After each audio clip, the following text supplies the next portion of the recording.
You're talking about something, it sounded interesting to me, so I just recorded it. So how much can you make driving like on a night? And then all of a sudden, it's going to hit 1 million. How do we get a post to hit 1 million views? I want to sum up the 1 million view post quickly. How do I think it happened and what I learned from it? I find that a lot of people avoid success because of status. So like they're afraid to be seen that way? Yeah, they're afraid to be seen that way. We recorded a video on one of our trips, and it was spur of the moment. We were in an Uber on the way to restaurant, and we just had a conversation with the Uber driver. And you're talking about something, it sounded interesting to me, so I just recorded it spur of the moment. And then all of a sudden, now we're at 980,000 views on that, and it's going to hit 1 million.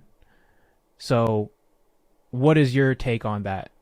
You know, how do we get a post to hit 1 million views? We didn't even plan to do that.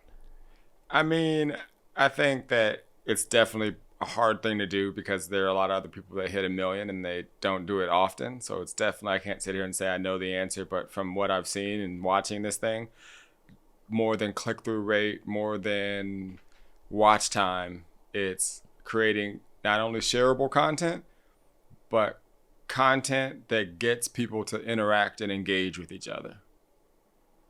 More specifically, get them angry, mad, and having very heated and debate so strong that they start cursing at each other. I mean, I know it sounds crazy, but like if you can create content that's click worthy, gets them to watch, gets them to engage and share their beliefs, that they feel so strong about that belief that they will literally start cursing, then you got a winner. Yeah, and that's what I noticed too, like in the comments. I mean, it's funny because you mentioned this earlier. You know, it's just so easy to look at all the negative comments, and then that's easy. It's just easy to get affected by that. But then you don't see those few comments where it's like, oh yeah, you know, it's a good thing, it's a positive thing.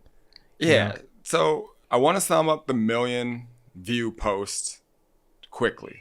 How do I think it happened and what I learned from it? So number one, you have to create something that gets people to click through, right? So CTR, you have to create something that people will want to watch all the way through. Okay, so that's the first two steps. The most important step, just observing it, is creating content that people will comment on and feel so strong about their view that they will literally start acting out of character to the point where on some of these posts, people are cursing over something that's so simple and silly. Now, from my perspective, going in when I first saw this thing blowing up, I was shocked at like the comments. I mean, I literally asked the guy just a simple question, how much can you make? And he said 1,000, and this conversation kept going. And that's basically how it happened.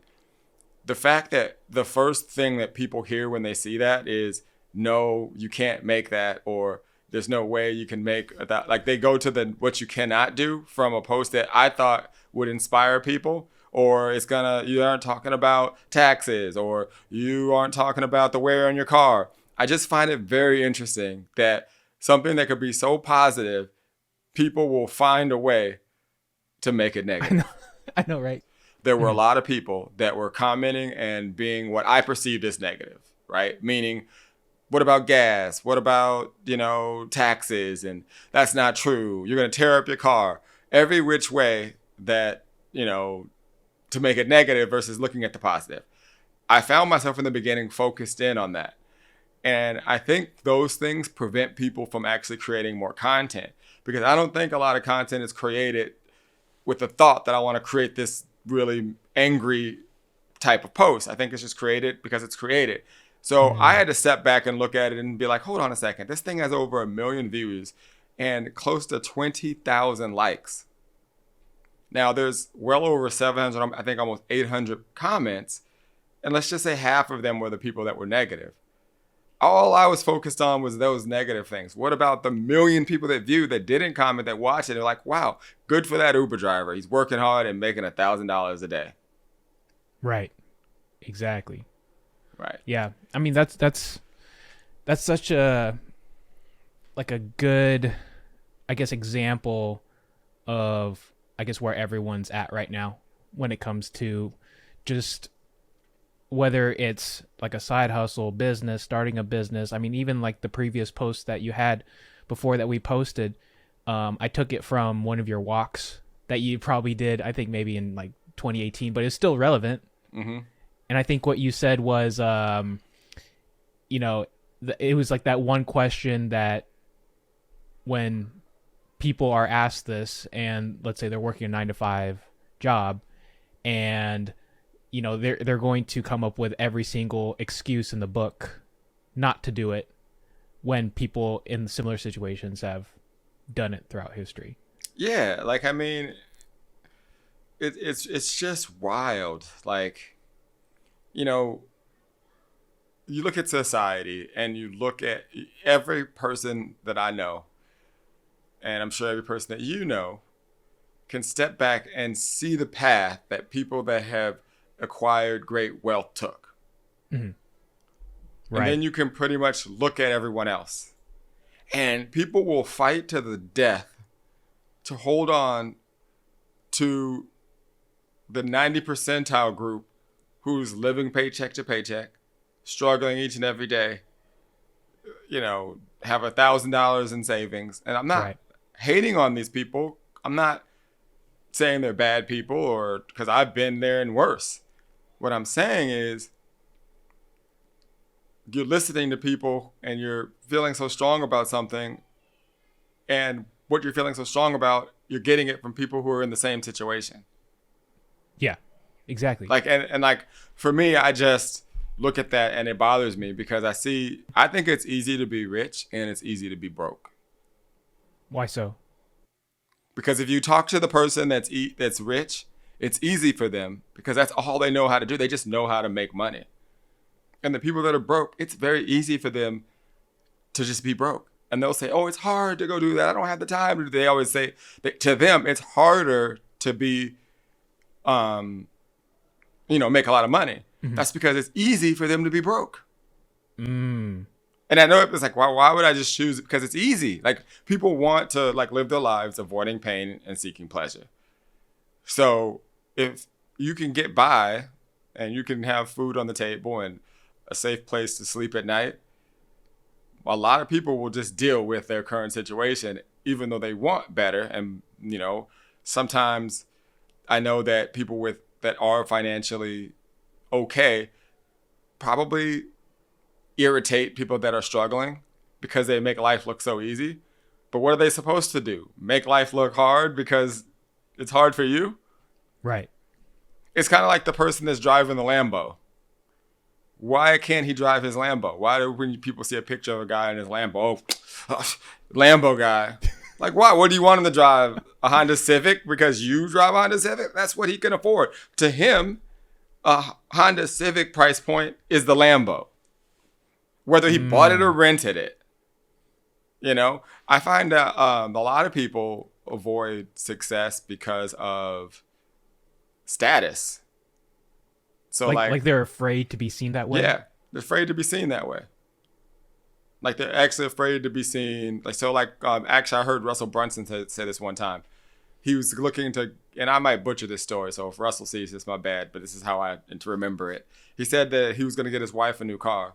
Something nice, I don't know, some kind of SUV or something. And she didn't want to get it because they had a lot of kids. And she was like, well, what are all the moms going to think, like, when I come in this, like, cool car? It's like, what?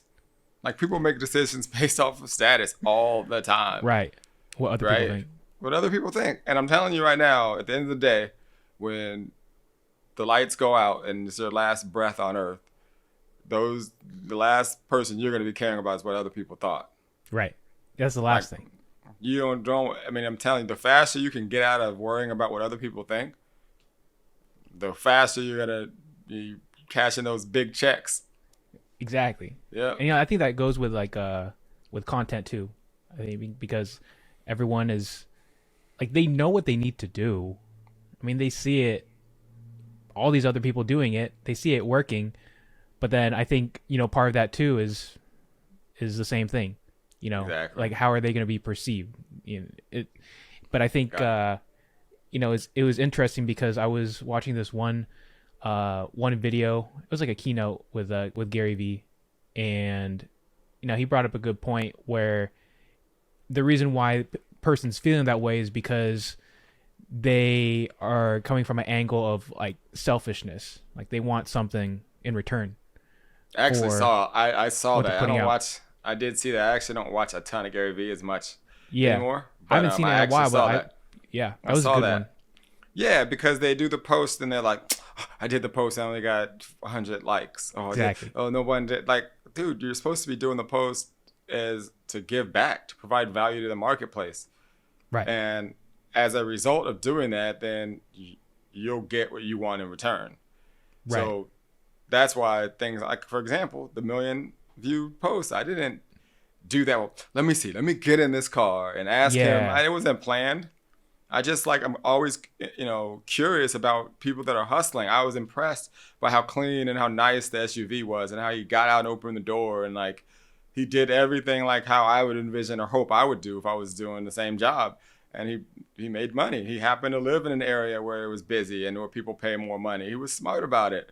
So again, the people that are, I can't do it in my city. Okay, so what's stopping you from going to another city? Then they'll make up another excuse, right? No, at the end of the day, everybody has a choice. Sometimes making the hard choice in that time that's hard may be difficult. No one's saying that the choice isn't difficult, but you got a choice. Right.